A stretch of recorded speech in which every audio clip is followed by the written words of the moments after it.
Mas já está nos aguardando a vice-presidente do Instituto SEIB, Denise Garret. Doutora, é um prazer falar com a senhora, mas essa desinformação, ela só atrapalha uma situação que a gente vê que já é muito grave, não é?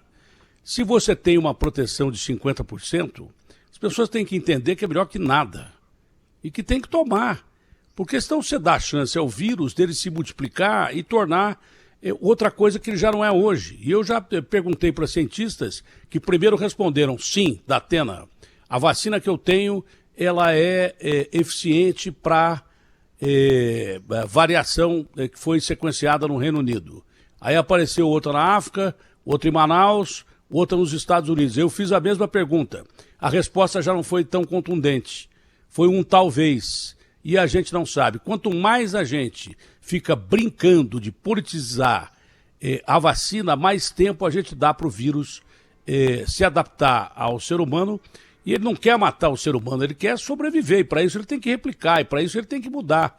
E talvez a vacina de hoje não sirva mesmo para amanhã. Eu não quero ser pessimista, mas pelo que eu ouvi de médicos e cientistas, é isso que pode ocorrer.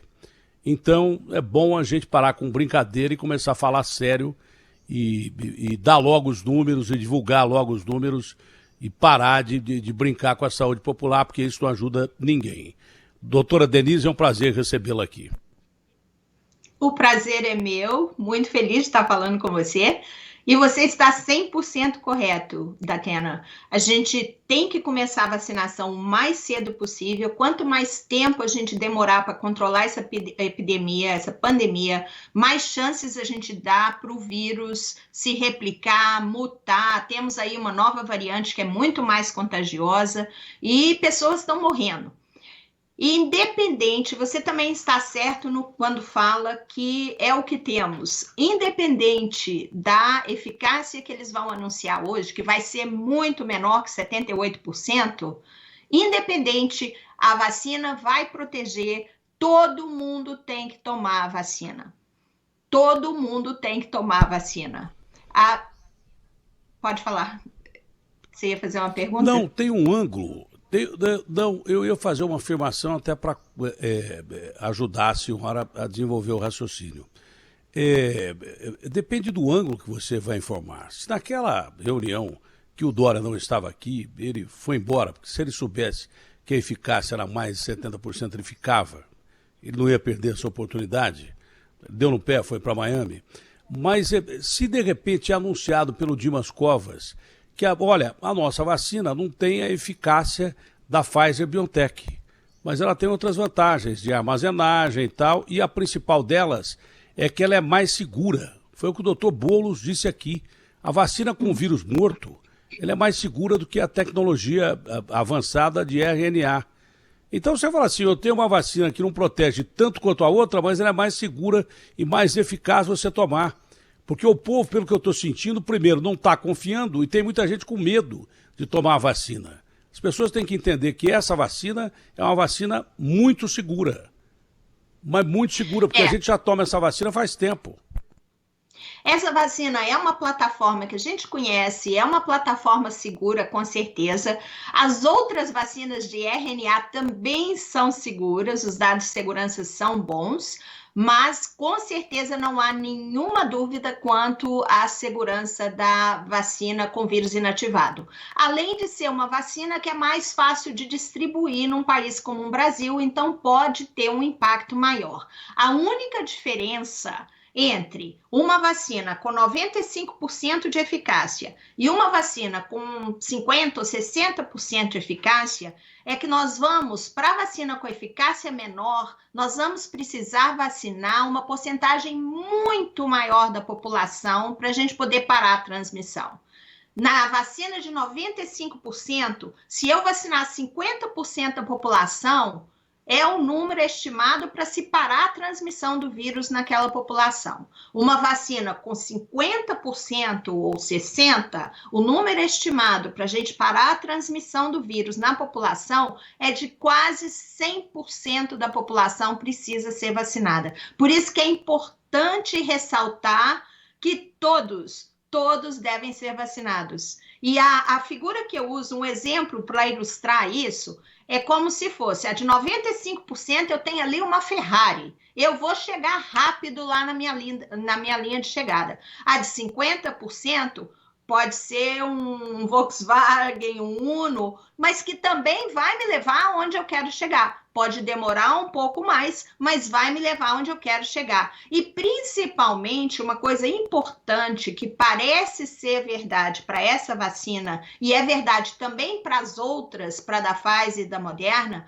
é que previne casos graves. É verdade também para a da Oxford, para a da AstraZeneca, da Fiocruz. Previne casos graves. E se vai prevenir, se eu pegar coronavírus e eu não vou ser entubada, não vou acabar no CTI, não vou morrer, para mim já está valendo, para mim já é ótimo. Então, mesmo com uma eficácia menor, uma vacina que previne casos graves, ela vai ter um grande impacto no controle da pandemia do país. Importante isso que a senhora disse, para as pessoas entenderem, né, de uma forma bem coloquial e popular. Quer dizer que a vacina, independente da eficácia, você tomando, você pode ter uma versão mais atenuada da doença, é isso? É isso, é exatamente isso. Bom, indo de Ferrari ou indo de Uninho, você chega lá, mas ficando parado, você morre ali parado. Então, tanto faz você pegar uma Ferrari e tem chance de bater no meio do caminho. Ou um ninho, né? É melhor você ir para algum lugar, de alguma coisa, até de charrete, do que ficar parado. Então esse é o grande detalhe. Então tem que tomar a vacina, não importa de onde vem a vacina, não é isso? Tem que tomar, vacina não tem nacionalidade, vacina não tem partido político, vacina vem dos cientistas, pessoas sérias que estão trabalhando nisso, e é essa confiança que a gente tem que ter. Tem que tomar, todo mundo tem que tomar, e tem que começar a vacinação o mais cedo possível, porque no Brasil, com a falta de medidas de controle, os números, e com a chegada da nova variante, os números vão aumentar ainda mais do que a gente está vendo, corre o risco de falência de sistema de saúde, corre o risco de muito mais mortes. A vacina agora é uma arma importantíssima na luta contra o coronavírus. Tem que começar amanhã, se possível, a vacinação o mais rápido possível. E temos também que pensar ainda em mais acordos de vacina para o Brasil. A gente precisa do máximo de vacinas possíveis que a gente puder ter para suprir a demanda. E tem vacinas ótimas saindo por aí que seriam adequadas para o Brasil, como a da Johnson & Johnson, que é vacina de geladeira de uma dose. E eu não vejo um movimento, uma pressa de se fazerem novos acordos que seriam muito bem-vindos nesse momento. Porque falar que o país está quebrado também não adianta nada, falar que não tem dinheiro não adianta nada, vai ter que gastar, por questão de gente morta, independe de você ter campo de trabalho ou não, dinheiro ou não. Já não fizemos isso com o auxílio emergencial. Corta dinheiro que está gastando a mais em todos os poderes, o Brasil gasta demais, não tem reforma política, não tem enxugamento de dívida pública ou coisa parecida. Corta onde tem que cortar e aplica em vacinas, então não vai sobrar ninguém para contar a história. Nós acabamos de ouvir o prefeito de Manaus aqui traçar um relato de que em Manaus há oxigênio para mais 2 dias. Tem gente entubada na recepção do hospital, a maioria das pessoas está morrendo dentro de casa. Não tem lugar, não é para salvar pessoas, não tem lugar para enterrar pessoas em Manaus. Se aconteceu lá, vai acontecer aqui, se a gente não tomar providência rápida. Pelo conhecimento que a senhora tem, Butantan e Fiocruz têm condição de vacinar em massa e produzir a quantidade suficiente de vacinas para o povo brasileiro? Eu acho que tem, pelo que eu ouvi falar, que as plataformas podem produzir até de 300 a 400 milhões de doses, mas isso demora. Por isso que a senhora disse que é importante já fazer acordo para comprar a vacina pronta que vem de outro lugar, não é isso? Datena, eles com certeza têm condição de produção, são instituições de renome, instituições com muita seriedade. O problema é o tempo que vai levar essa produção para suprir a demanda do Brasil. E é por isso que eu acho que nessa hora você ter vacinas prontas já para entrar no braço das pessoas é essencial. E o exemplo, eu vou dar um exemplo bem simples para exemplificar isso, tá? O que está acontecendo?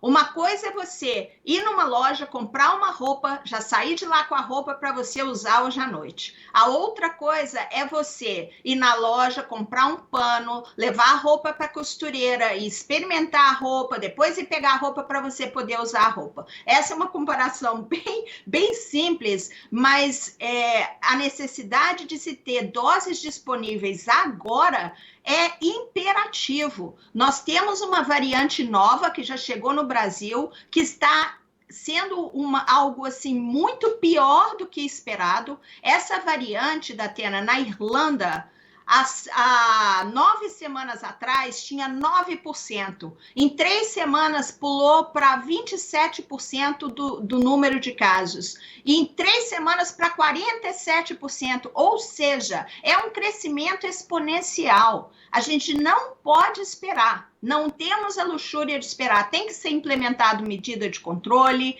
e tem que começar a vacinação imediata.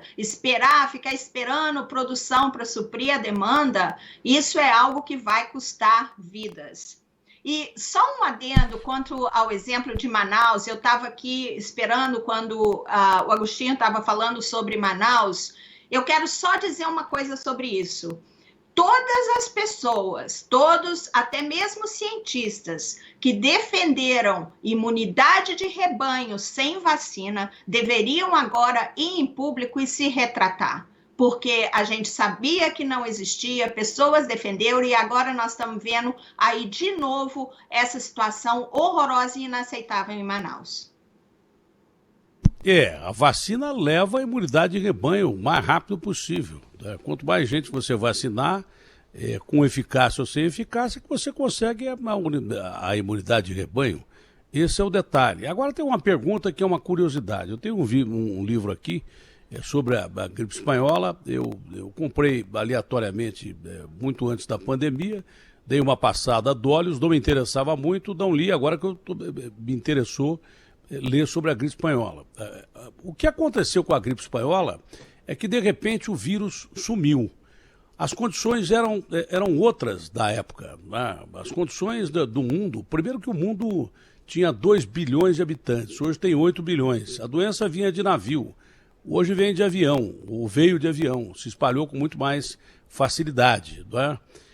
Mas a probabilidade desse vírus de repente desaparecer, uma perspectiva muito otimista, mas com ação de vacina, com ação de interferência científica, porque sem isso eu tenho a impressão que não dá, porque a própria mobilidade urbana hoje são milhões de pessoas em capitais que aglomeram mesmo, não tem como você não aglomerar se não fizer lockdown ou quarentena. Então as circunstâncias que o mundo vive hoje são completamente diferentes e opostas a que o mundo viveu, infelizmente, lá em 1918, por ocasião da gripe espanhola. Mas há a probabilidade da gente um dia se ver livre desse vírus? Datena, com certeza são situações diferentes que não podem ser comparadas. Era um outro contexto, era outro tipo de vírus. Eventualmente, toda pandemia chega a um fim. Eventualmente, isso vai chegar a um fim. Agora, a questão é qual que é o estrago que vai ser feito, qual que vai ser o número de mortes e de dor e sofrimento que nós vamos passar até que esse fim chegue. E isso, eu também ouvi o Agostinho falando sobre muitas as mortes, tipo, algumas mortes não poderiam ter sido evitadas, verdade, mas a grande parte das mortes que nós estamos vendo em Manaus e no Brasil inteiro poderiam sim ter sido evitadas. Lógico que não podemos evitar todas as mortes, mas podemos evitar uma grande parte delas. E nós sabemos o que funciona, tem funcionado, e máscara, usar máscara, manter distanciamento, ambientes abertos, higienização das mãos, isso funciona em diminuir o vírus. Então, até que essa vacina chegue, é isso que a gente precisa de estar implementando nas cidades brasileiras, no país como um todo, para prevenir que se haja uma situação muito mais crítica do que a que a gente já viu até agora. Na Europa e Reino Unido, já está se radicalizando mais. O Reino Unido já vive uma espécie de lockdown, toque de recolher. Portugal acho que vai fazer toque de recolher. A Angela Merkel parece que vai anunciar um lockdown na Alemanha. A senhora acha que nós vamos chegar a esse ponto de novo no Brasil, com o número de mortos? Lá em Manaus, o prefeito falou, Datena, ninguém estava afim de lockdown ou quarentena. Hoje as pessoas estão vendo gente morrer em casa ou da janela de casa. Então, o ser humano, quando percebe o perigo, ele fica um pouco mais sensível. E aqui há outras condições que são desfavoráveis a prender pessoas em casa, como fome. Tem muita gente que não tem condição de ficar presa dentro de casa porque vai morrer de fome. E não tem lugar para ficar. Às vezes tem casa de um cômodo, 8 pessoas e daí por diante. Mas a senhora prevê que uma das saídas do mundo será realmente para não permitir que o vírus se espalhe, medidas mais restritivas ou não?